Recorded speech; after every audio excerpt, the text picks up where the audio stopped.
What is going on YouTube? STIPE here today, and today behind me here, as you can see, I've got a couple of JLs here in the row, and what I'm going to be doing in just a second, I'm going to actually get into one of these JLs because it's a little bit windy, so I don't want to affect video quality, and so you can hear me a little bit better. And what I'm going to do is talk about 5 common myths about the Jeep Wrangler JL and Jeep Wranglers kind of in general in some cases, and what people kind of are held back on buying them because of these myths. I find a lot of people are always questioning me, is this true, is that true? So in this video we're going to get right into it, and we're going to talk about these 5 myths about the Jeep JLs. But before we do get into the video, please make sure you do hit that subscribe button and we'll get right into it.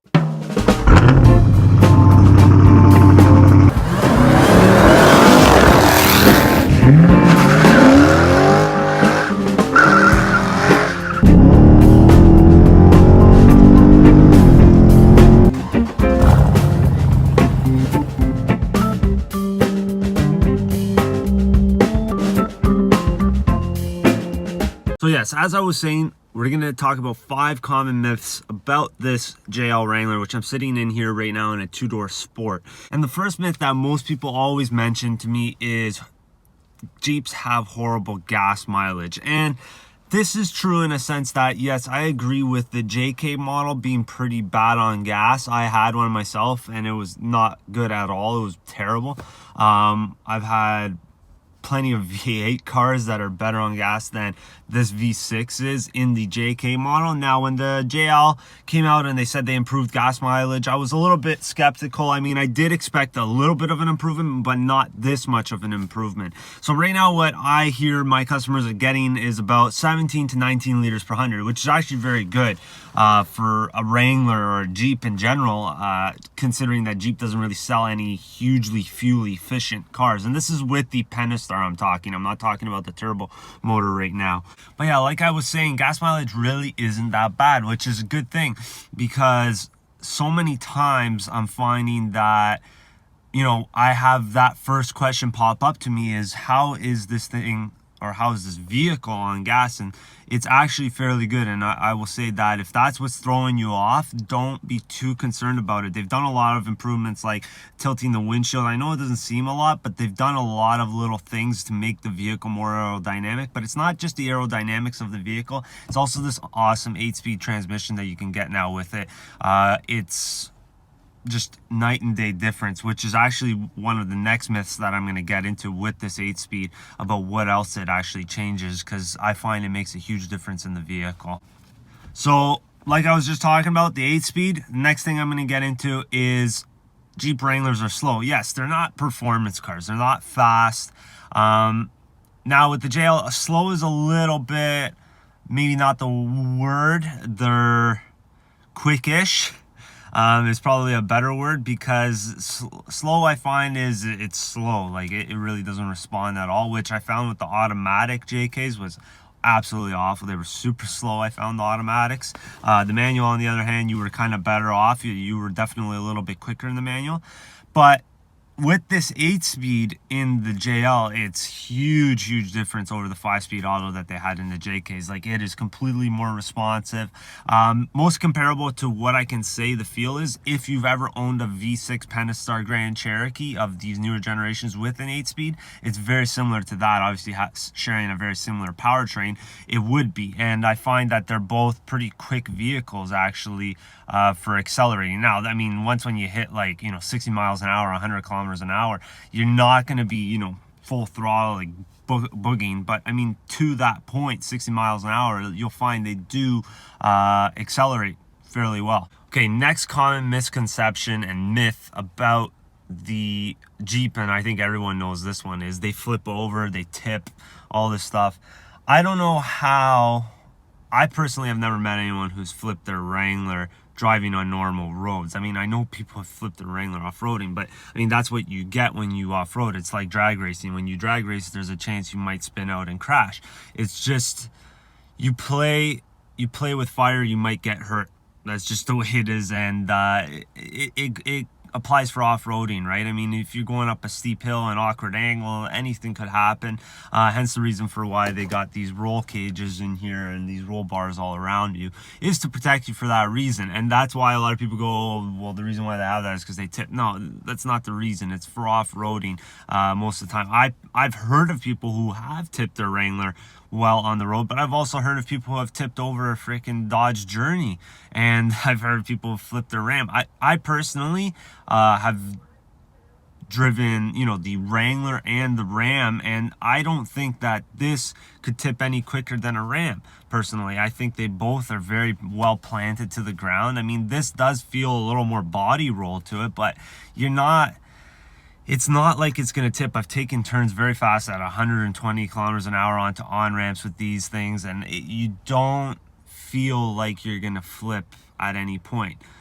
So that's kind of my opinion on that. And yeah, I don't know why that myth still exists. Maybe before, like a while ago when there was the YJ and the TJs and all that, maybe that, you know, era of Jeeps, it was maybe more common. But like I said, I personally have never heard or met of anyone who's actually flipped their Wrangler just driving on normal roads. So the next one is number 4, and lots of rattles is what I get all the time. Is people are always complaining that there's a lot of rattles in the Jeep.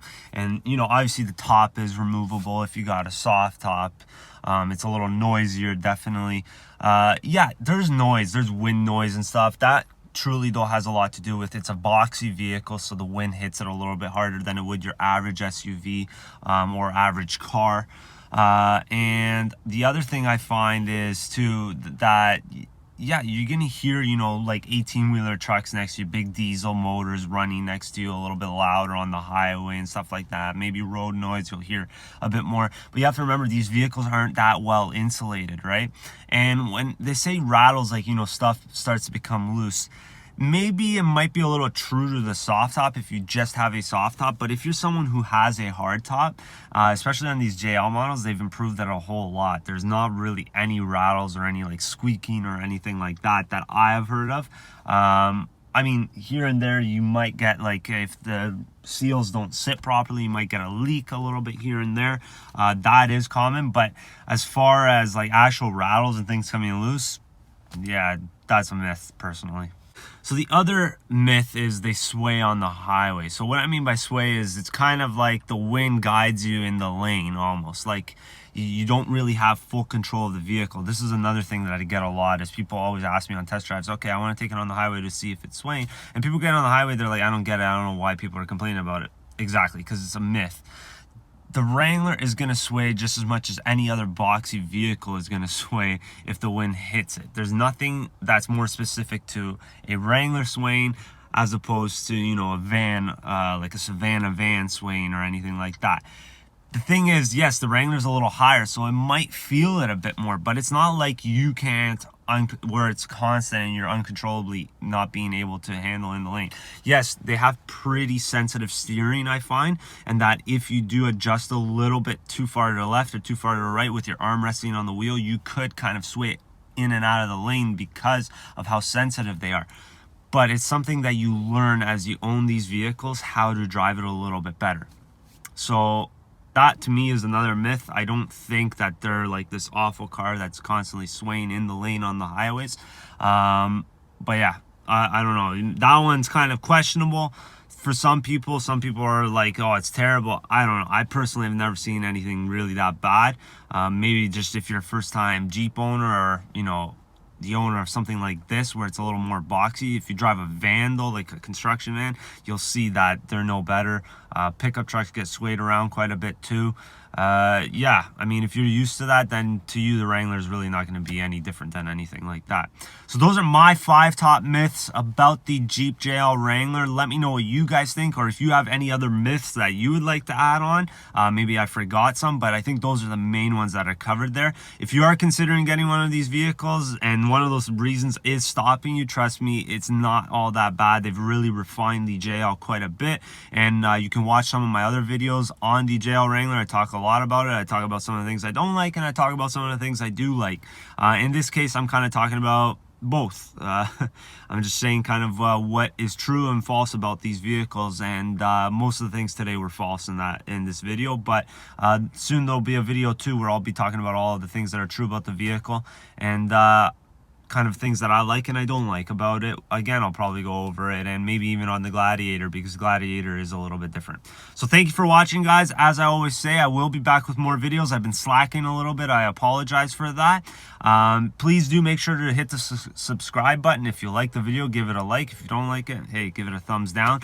But yeah, I will be back with more videos, and thank you.